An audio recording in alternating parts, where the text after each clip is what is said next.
And welcome back to the Hot Lap. We are talking WRC Latvia with our preview. As you can see, there's going to be a certain home talent there wanting to win. He did very well last time out, minus the hybrid.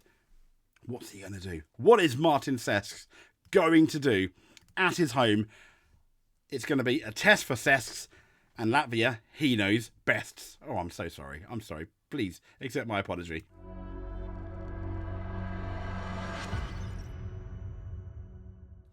So let's talk about the WRC. As you can see here, it's across this weekend, the 18th, 19th, 20th and 21st of July. Let's get into the times. This is courtesy of AG Rally on Facebook.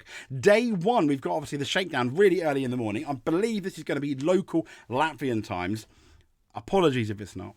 7:05 is going to be stage one, only 11.13 kilometres. Well, only, it's a fairly medium-ish size.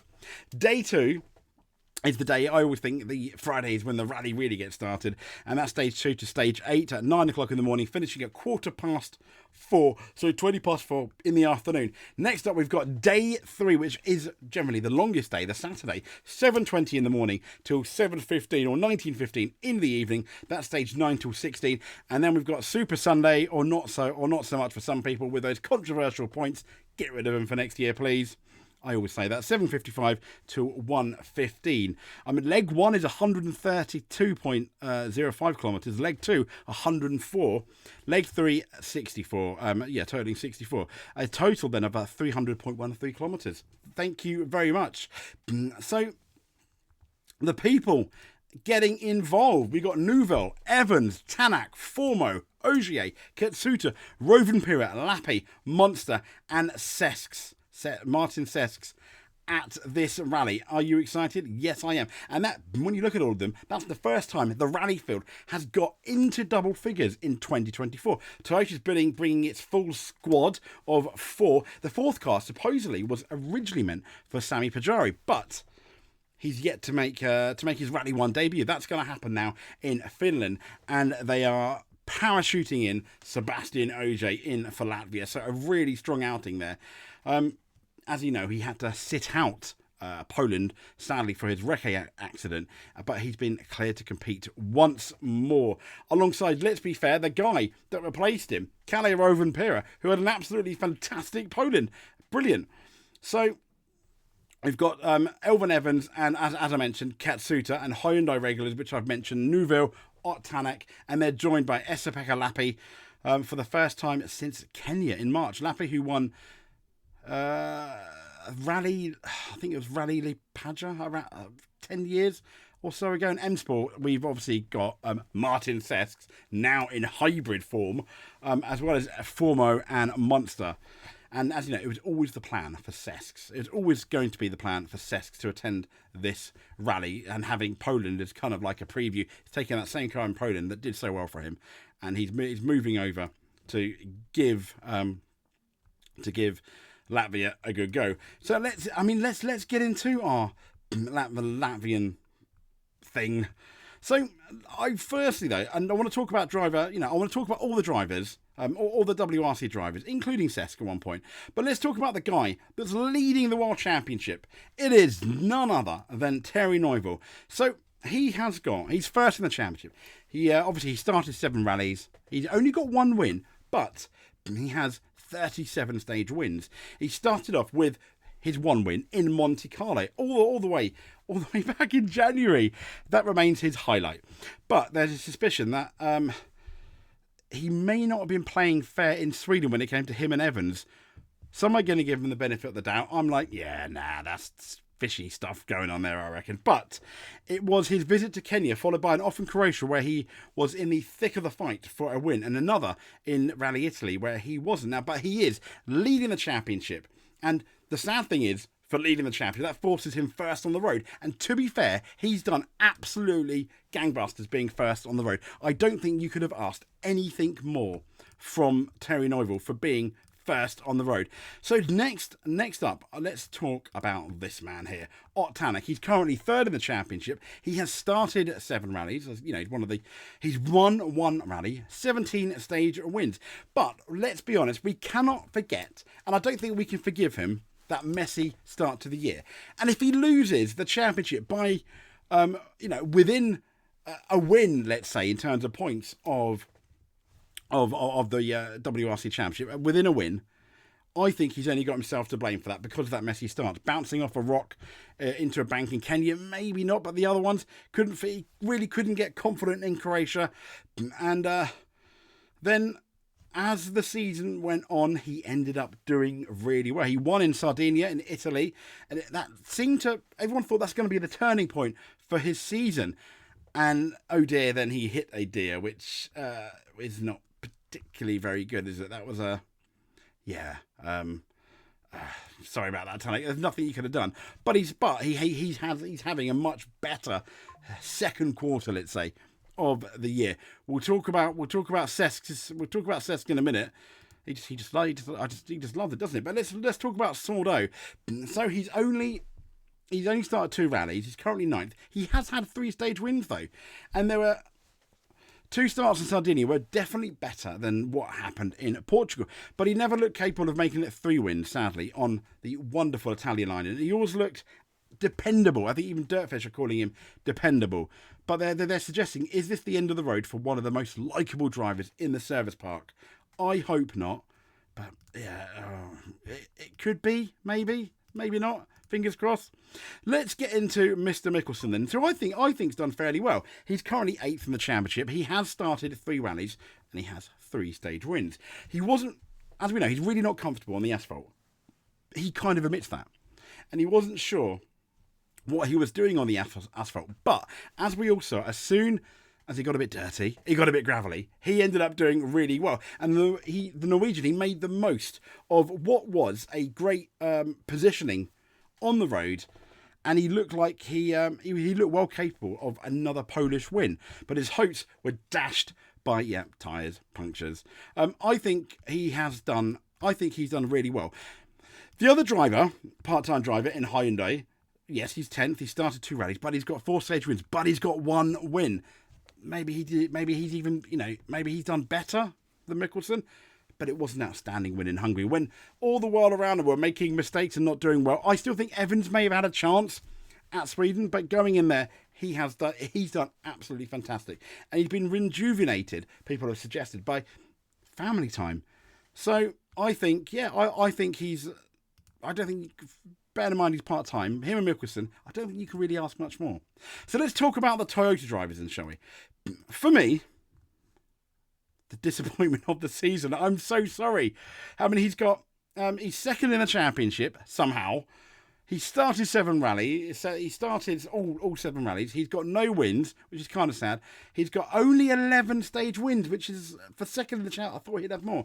But this is the start of the season. It looks so good. He carried the fight to Neuville. He looked a bit nervous at moments. And he was looking he was looking good at some point though.